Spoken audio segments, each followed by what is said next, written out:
مرزا کی رسم تعلیم کی خدمت کے اعتبار سے آج ہم درس تفسیر کی جگہ حج اور قربانی کے فضائل اور اس کے کچھ مسائل بیان کرنے کی کوشش کریں گے۔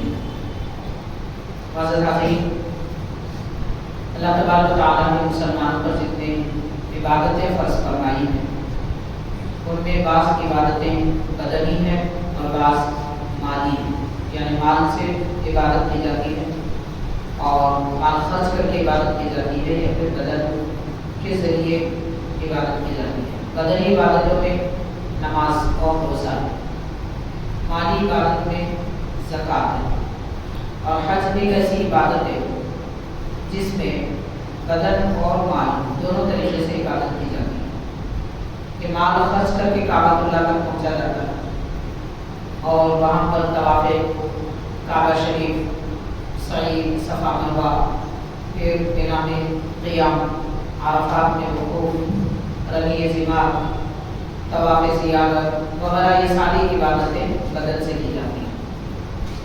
تو یہ وہ عبادتیں ہیں جو فرض ہے۔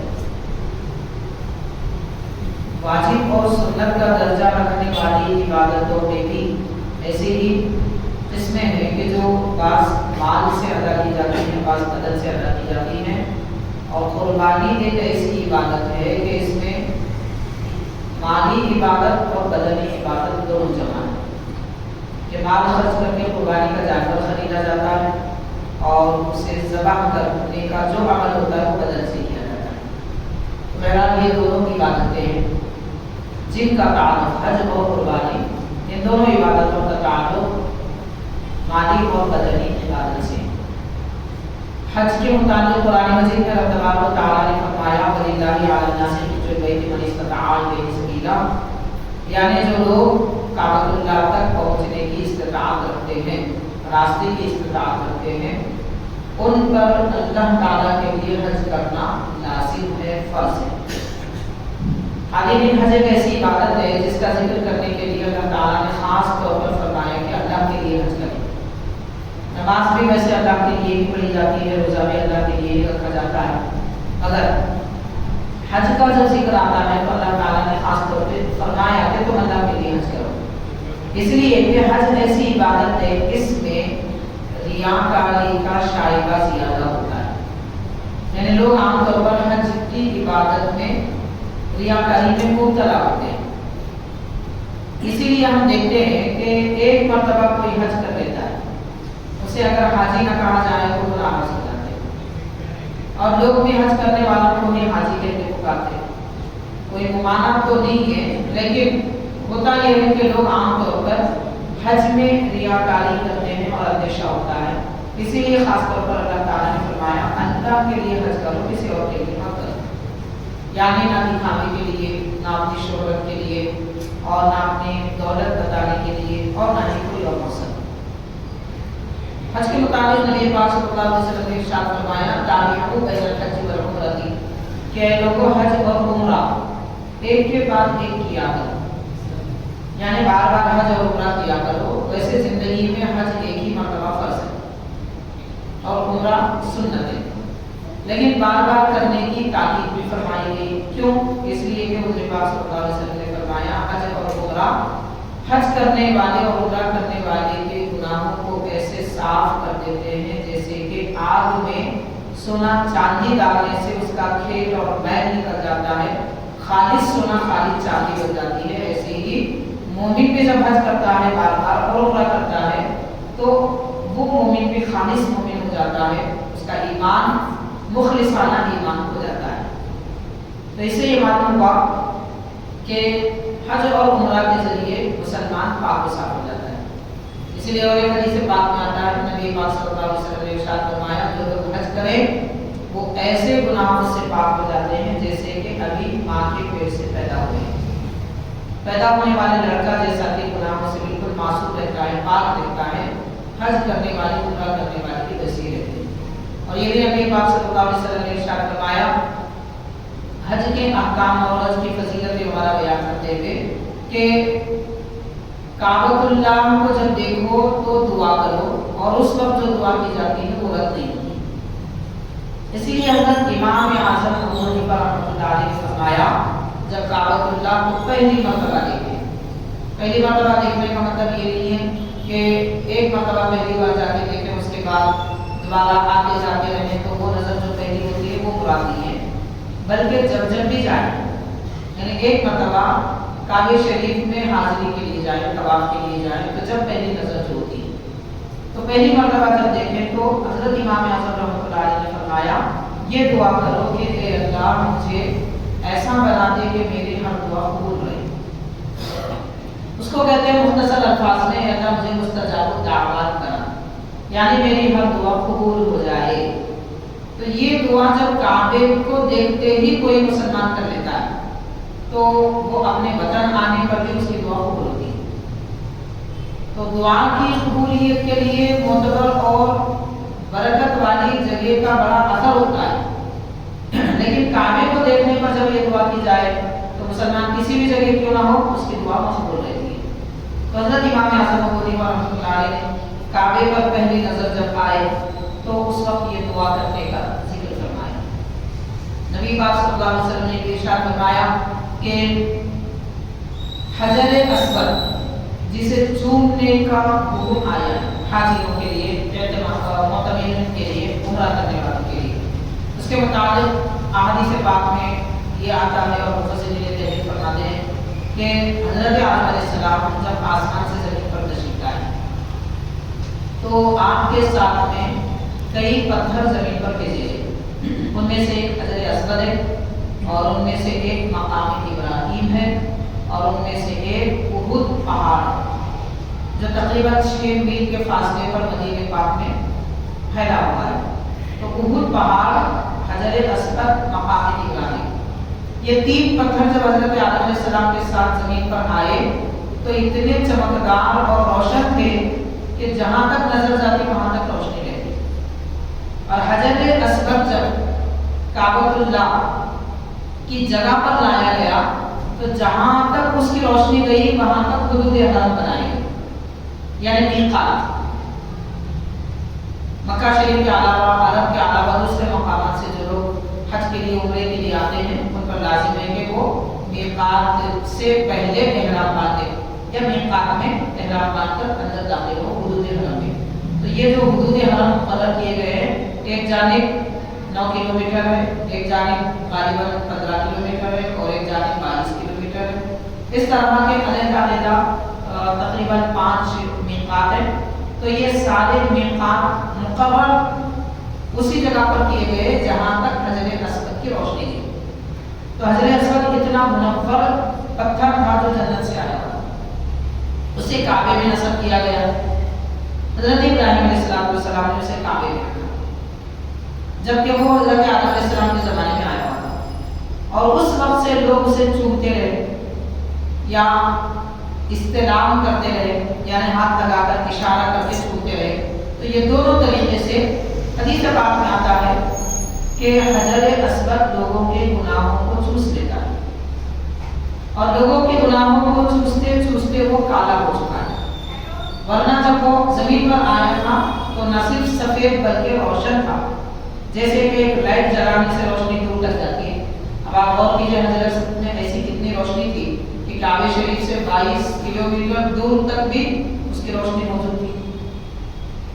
تو یہ حجر اسود کی روشنی ہے، لیکن لوگوں کے گناہ چوستے چوستے وہ بھی سیاہ ہو چکا ہے، اس لیے اس کا نام حجر ابیض کی بجائے حجر اسود پڑا۔ نبی پاک صلی اللہ علیہ وسلم کے زمانے میں بھی وہ حجر اسود سیاہ تھا، کہیں کہیں سفید تھا، اور اس وقت تو کوئی اس کی سفیدی نظر نہیں آتی۔ حاضرین، یہاں سے یہ بھی حدیث پاک میں آتا ہے، نبی پاک صلی اللہ علیہ وسلم کا یہ فرمان، حضرت عمر رضی اللہ تعالیٰ فرماتے ہیں حجر اسود کو دیکھ کر اور اسے چوم کر یہ فرماتے ہیں کہ اے حجر اسود، تجھ میں نہ نفع دینے کی طاقت ہے نہ نقصان دینے کی طاقت ہے، میں صرف اس لیے تجھے چومتا ہوں کہ اللہ کے نبی صلی اللہ علیہ وسلم نے تجھے چوما ہے۔ تو یہاں سے صحابہ کرام کی عقیدت مندی اور ان کی پیروی کا طریقہ معلوم ہوتا ہے کہ نبی پاک صلی اللہ علیہ وسلم نے جو عمل کیا صحابہ کرام نے وہی عمل کیا، اس کے سبب کوئی دوسرے اعمال انہوں نے انجام نہیں دیے۔ اسی طرح مقام ابراہیم جو حدود حرم میں اور خانہ کعبہ کے سامنے موجود ہے۔ مقام ابراہیم دراصل ایک پتھر ہے، یہ بھی جنت سے آیا ہوا تھا، یہ بھی سفید تھا۔ حضرت ابراہیم علیہ السلام جب کعبہ شریف بنا رہے تھے اپنے شہزادے حضرت اسماعیل علیہ السلام کو لے کر، تو اس وقت کعبے کی دیوار اور اس کے پتھر جب اطراف سے رکھ رہے تھے تو دیوار اونچی ہوتی گئی، آپ کا ہاتھ وہاں تک نہیں پہنچ سکا، تو آپ نے ایک پتھر اٹھا کر اس کے قریب رکھا کعبے کی دیوار کے پاس، اور اس پر کھڑے رہ کر پتھر اوپر رکھتے رہے، دیوار بناتے رہے۔ اس پتھر کی خاصیت اس وقت سے یہ ہو گئی، پہلے نہیں تھی۔ مقام ابراہیم جو پتھر ہے اس کی خاصیت جب کعبے کی تعمیر کے لیے حضرت ابراہیم علیہ السلام نے اسے استعمال فرمایا، تب سے یہ خاصیت بنی اس کی کہ حضرت ابراہیم علیہ السلام کو پتھر اوپر کی طرف رکھنا ہوتا تو یہ مقام ابراہیم اوپر آ جاتا، اور آپ کو نیچے سے پتھر لینا ہوتا تو وہ نیچے اتر جاتا۔ یعنی خود بخود بغیر کسی ریموٹ کنٹرول کے حجر ابراہیم، مقام ابراہیم اس کیفیت کا تھا، اور آگے پتھر رکھنا ہوتا تو آگے بڑھ جاتا۔ تو اس طرح کو یہ ایک لفٹ کا کام کیا کرتا ہے۔ تو غور کیا جائے کہ نبی حضرت ابراہیم علیہ السلام کے قدم سے ایک پتھر کو نسبت ہو گئی، تو اس میں بھی یہ صلاحیت آ گئی کہ وہ اللہ کے نبی کی دل کا حال اور ان کے ارادے کو جانے لگا۔ آپ جیسا چاہتے ہیں اوپر کی طرف پتھر رکھنا ہوتا تو پتھر اوپر ہو جائے گا، یہ کیفیت ایک پتھر کی ہوگی۔ نبی پاک صلی اللہ علیہ وسلم کے زمانے میں حضرت عمر رضی اللہ تعالیٰ عنہ سے حضور نے فرمایا کہ اے عمر، یہ حجر اسود ہے، یہ مقام ابراہیم۔ تو آپ نے عرض کیا کہ حضور یہ مقام ابراہیم کیا ہے؟ تو پیارے آقا صلی اللہ علیہ وسلم نے فرمایا یہ وہ پتھر ہے کہ کعبے کی تعمیر کے لیے حضرت ابراہیم علیہ السلام اس کو استعمال کرتے تھے، اس پر کھڑے رہتے۔ تو اس وقت حضرت عمر رضی اللہ تعالیٰ عنہ کی زبان سے یہ کلمات نکلے، لَوِ اتَّخَذْنَا هَٰذَا الْمَقَامَ مُصَلًّى، کہ کتنا اچھا ہوتا اگر ہم اس جگہ نماز پڑھتے، اس جگہ کو ہم مصلی بنا لیتے۔ آگے حضرت عمر رضی اللہ عنہ کی زبان مبارک سے کلمات نکلے ہی تھے، سرکار عالم صلی اللہ علیہ وسلم پر وحی نازل ہوئی، وَاتَّخِذُوا مِن مَقَامِ إِبْرَاهِيمَ مُصَلًّى، کہ مقام ابراہیم کو مصلی یعنی نماز کی جگہ بنا لو۔ تو یہ نبی پاک صلی اللہ علیہ وسلم کے صحابہ کرام کے ارادے کو اللہ تبارک و تعالیٰ نے حکم الہی بنا کر نازل فرمایا، یا یوں کہہ لیجیے اللہ تبارک و تعالیٰ نے کلام مجید تو پہلے ہی فرمایا، ازل سے اللہ کا کلام قرآن مجید، ازل سے مطلب ہمیشہ سے، لیکن جب وہ آیت نازل فرمانا تھا حضرت عمر رضی اللہ تعالیٰ کے دل میں ایک بات ڈالی کہ اس جگہ کو ہم مصلی بنا لیں۔ آپ نے جیسے کہا وہ آیت ہے۔ بہرحال مقام ابراہیم اس مقام کو کہتے ہیں۔ اب یہاں پر مقام ابراہیم کے پاس یعنی اس کے پیچھے کھڑے ہو کر کعبے کی طرف رخ کر کے حاجی اور عمرہ کرنے والوں کے لیے بعض اوقات لازم اور بعض اوقات نفل ہے کہ وہ اس کے پیچھے کھڑے رہ کر 2 رکعت نماز پڑھیں۔ صحیح ہے، صفا مروا سے پہلے یہ 2 رکعت طواف کے بعد میں ادا کی جاتی ہے۔ آگے کے نگران اس کے علاوہ خانہ کعبہ میں ملتزم ایک مقام ہے، وہاں پر ایک خاص پتھر ہے، اس کو چمٹنے کا حکم دیا گیا۔ ایسے ہی ملتزم کے پاس حدیث پاک میں آتا ہے کہ لوگوں کو چاہیے جو حج و عمرہ کرتے ہیں وہ کعبے کی دیوار سے چمٹ جائیں، پکڑ تو نہیں سکتے مگر ایسے کریں گے جیسے ہم پکڑ لیتے ہیں، کعبے کی دیوار سے چمٹ جائیں اور اللہ تعالیٰ کے دربار میں مغفرت کی دعا مانگیں۔ اس جگہ مغفرت کی دعا ضرور قبول ہوتی ہے، اللہ تعالیٰ اسے بخش دیتا ہے۔ یہ کعبہ شریف وغیرہ اور حج کے کچھ احکام اور کچھ اس کی فضیلتیں وغیرہ ہیں۔ اب حج کے متعلق بہت ساری تفصیلات ہیں، ان مسائل کی تفصیلات اگر ہم بیان کریں گے تو وقت بہت سارا درکار ہوگا، لیکن اور اس کے ساتھ یہ بھی ایک بات ہے کہ حاضری میزاب رحمت یعنی کعبے کی دیوار پر ایک پندانہ ہے، اسے میزاب رحمت کہتے ہیں۔ میزاب رحمت کے پانی سے اگر کوئی خود کو نہا لے، اس کے پانی کے نیچے اگر کوئی ٹھہر جائے تو اس کی بھی مغفرت کر دی جاتی ہے، اس کے گناہ دھل جاتے ہیں۔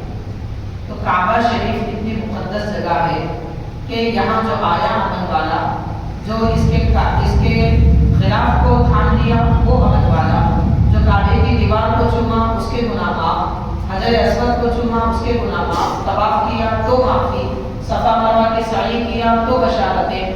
وہ علاقہ ہی وہ مقام ہی ایسا ہے کہ وہاں پر بس اللہ کی خاص رحمتیں نازل ہوتی ہیں۔ بہرحال ہر ایک مومن کو چاہیے کعبہ شریف کی زیارت کی تمنا کرے، اور یہ بھی حدیث پاک میں آتا ہے کہ حرم شریف میں جب بارش ہوتی ہے، حرم شریف میں جب بارش ہوتی ہے، اس بارش میں بھیگنے والا آدمی ایسا ہے جیسے وہ جنت کی نہر میں تیرتا ہے۔ آپ غور کیجئے کہ اس علاقے میں برسنے والی بارش کی بھی یہ کیفیت ہے۔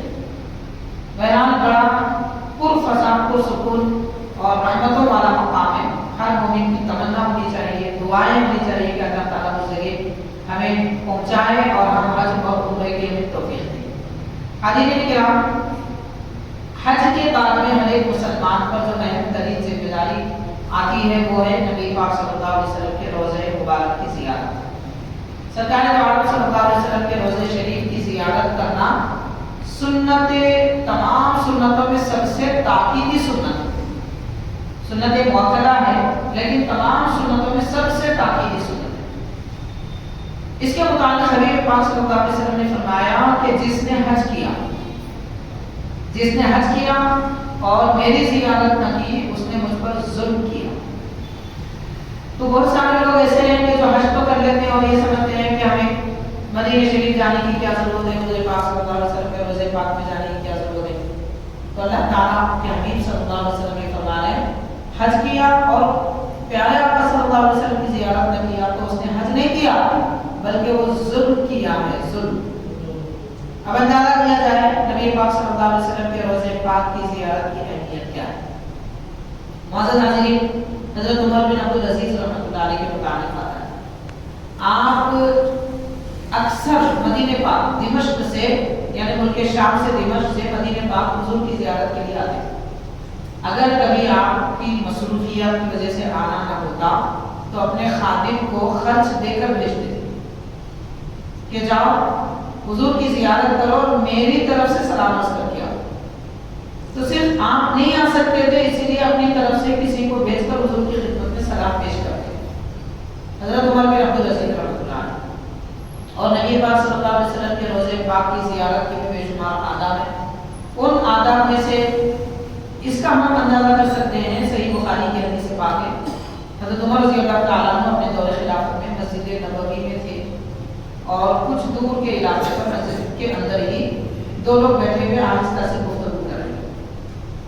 حضرت عمر رضی اللہ تعالیٰ عنہ نے کنکری اٹھائی۔ وہ زمانہ ایسا زمانہ تھا کہ وہاں پر مسجدوں میں فرش نہیں ہوتے تھے، مٹی رہا کرتی تھی۔ صحابہ اکرام بارش کے دنوں میں سجدہ کرتے تو ان کی پیشانی کو کیچڑ لگتا، مٹی جو کیچڑ بن چکی تھی وہ ان کی پیشانی کو لگتی تھی۔ ایسی ابتدائی زمانہ صحابہ کرام کا ایسا گزرا ہے۔ آج ہمارے لیے بے حد راحت ہے، گرمی ہوتی ہے تو فین ہے، اور گرمی ہوتی ہے تو ایئر کولر ہے، اور زیادہ ہوتی ہے تو ایئر کنڈیشن ہے۔